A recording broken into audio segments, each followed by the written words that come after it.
마태복음 14장. 그 즈음에 지역 통치자인 헤롯이 예수에 관한 소문을 들었다. 그는 신하들에게 말했다. 죽은 세례자 요한이 다시 살아난 것이 틀림없다. 그래서 그 사람이 능히 기적을 행하는 것이다. 전에 헤롯은 자기 동생 빌립의 아내인 헤로디아를 달래려고 요한을 체포하여 사슬에 채워서 감옥에 가두었다. 요한은 헤롯과 헤로디아의 관계가 불륜이라고 말해 헤롯을 자극했다. 헤롯은 그를 죽이고 싶었으나 요한을 하나님의 예언자로 우러르는 사람들이 하도 많아서 두려웠다. 그러나 그의 생일잔치 때 기회가 왔다. 헤로디아의 딸이 손님들을 위해 춤을 추어 여흥을 돋우었다. 헤롯의 마음이 녹아버렸다. 술김에 흥분한 그는 딸에게 원하는 것이면 무엇이든 주겠다고 맹세했다. 이미 어머니의 지시를 받은 딸은 준비가 되어 있었다. 세례자 요한의 머리를 쟁반에 담아주세요. 왕은 한순간 정신이 번쩍 들었다. 그러나 그는 손님들에게 체면을 잃고 싶지 않아서 그대로 했다. 요한의 목을 베어 쟁반에 담아 소녀에게 주라고 명한 것이다. 딸은 그것을 가져다가 자기 어머니에게 주었다. 나중에 요한의 제자들이 시신을 거두어 엄숙히 장례를 치르고는 예수께 알렸다. 예수께서 그 소식을 들으시고는 배를 타고 빠져나가 혼자 외딴 곳으로 가셨다. 그러나 허사였다. 그분을 본 사람이 있어서 금세 소문이 퍼졌다. 곧 인근 여러 마을에서 많은 사람들이 걸어서 호수를 돌아 그분이 계신 곳으로 왔다. 사람들이 오는 것을 보자 그분은 못내 불쌍한 마음이 들어 아픈 사람들을 고쳐주셨다. 저녁 무렵에 제자들이 예수께 다가와 말했다. 여기는 시골이고 시간도 늦었습니다. 사람들을 돌려보내 마을에 가서 저녁을 먹게 해야겠습니다. 그러나 예수께서 말씀하셨다. 보낼 것 없다. 너희가 저녁을 주어라. 그들이 말했다. 우리에게 있는 것이라고는 빵 5개와 물고기 2마리뿐입니다. 예수께서 말씀하셨다. 이리 가져오너라. 그분은 사람들을 풀밭에 앉히셨다. 그러고는 빵 5개와 물고기 2마리를 손에 들고 하늘을 우러러 기도하시고 축복하신 다음 빵을 떼어 제자들에게 주셨다. 제자들은 다시 무리에게 음식을 주었다. 그들 모두가 배불리 먹었다. 남은 것을 거두니 12바구니가 되었다. 먹은 사람들이 5,000명쯤 되었다. 식사가 끝나자 예수께서 제자들을 재촉하여 배를 타고 먼저 건너편으로 가게 하시고 그동안의 사람들을 돌려보내셨다. 무리가 흩어지자 예수께서 산에 올라가 혼자 기도하셨다. 그분은 밤늦도록 거기 혼자 계셨다. 한편 배는 이미 바다 멀리까지 나갔는데 맞바람이 치면서 파도가 배를 세차게 때렸다. 새벽 4시쯤에 예수께서 물 위를 걸어 제자들 쪽으로 오셨다. 그들은 무서워서 꼼짝도 못했다. 유령이다. 그들은 겁에 질려 소리쳤다. 그러나 예수께서 얼른 그들을 안심시키셨다. 안심하여라. 나다. 두려워 마라. 베드로가 갑자기 담대해져서 말했다. 주님, 정말 주님이시거든 제게 물 위로 걸어오라고 명하십시오. 예수께서 말씀하셨다. 오너라. 베드로는 배에서 뛰어내려 물 위를 걸어서 예수께로 갔다.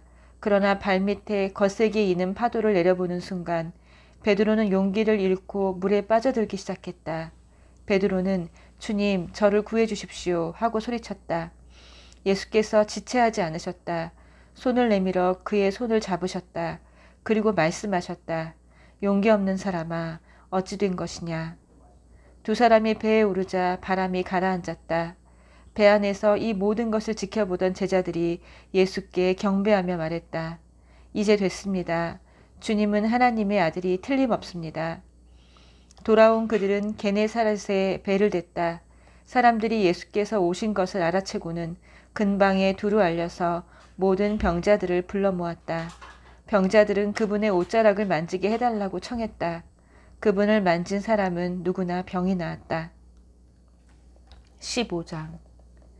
그 후에 예루살렘에서 바리새인과 종교학자들이 예수께 와서 흠을 잡았다. 당신의 제자들은 왜 제멋대로 규정을 어깁니까? 예수께서 바로 되받으셨다.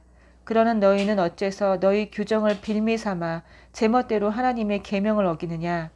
하나님은 분명히 너희 부모를 공경하라 하시고 또 누구든지 부모를 욕보는 사람은 반드시 죽여야 한다고 말씀하셨다.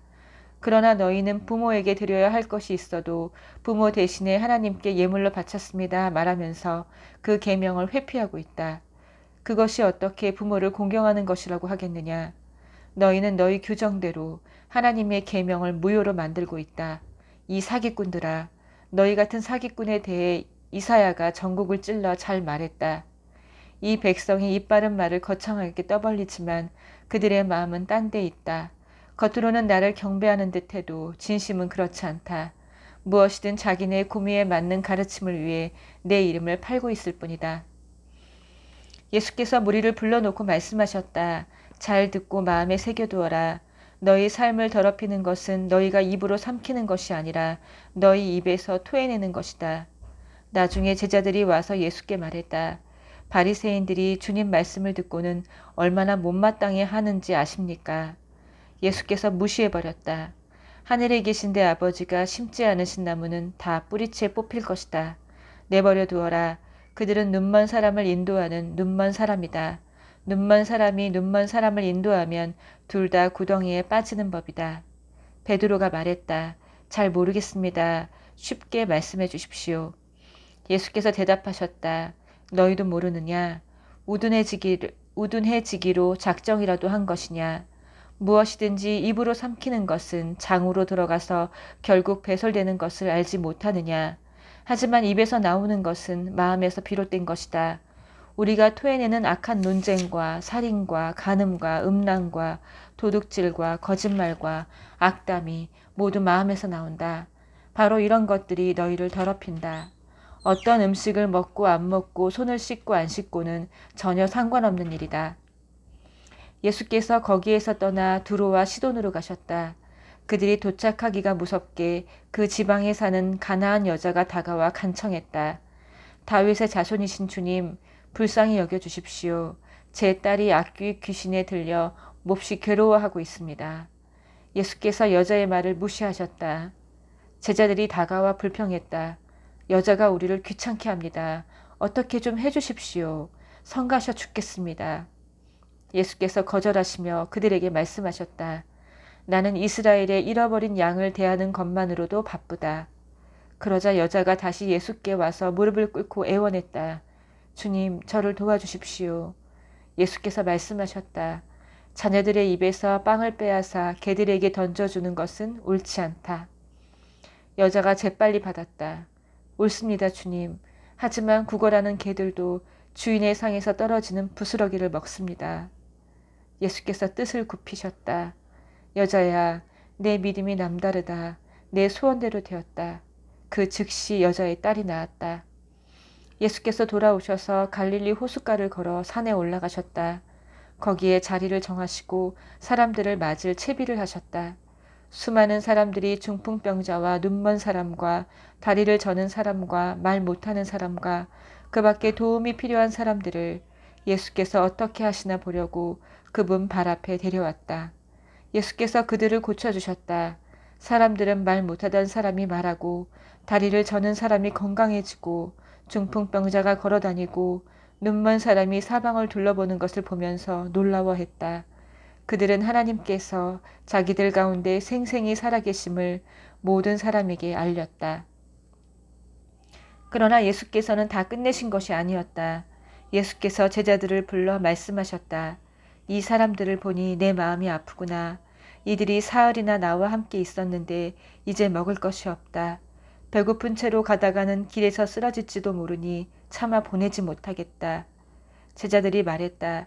하지만 여기는 허허벌판인데 끼니가 될 만한 음식을 어디서 구하겠습니까? 예수께서 물으셨다. 너희에게 빵이 얼마나 있느냐?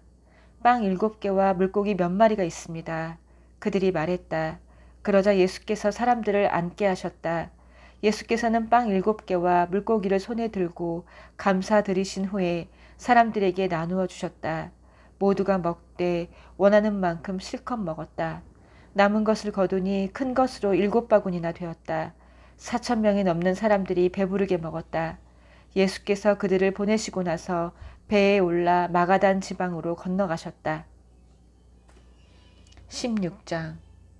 바리새인과 사두개인들이 또다시 예수께 달라붙어 자신을 입증해 보이라고 몰아세웠다.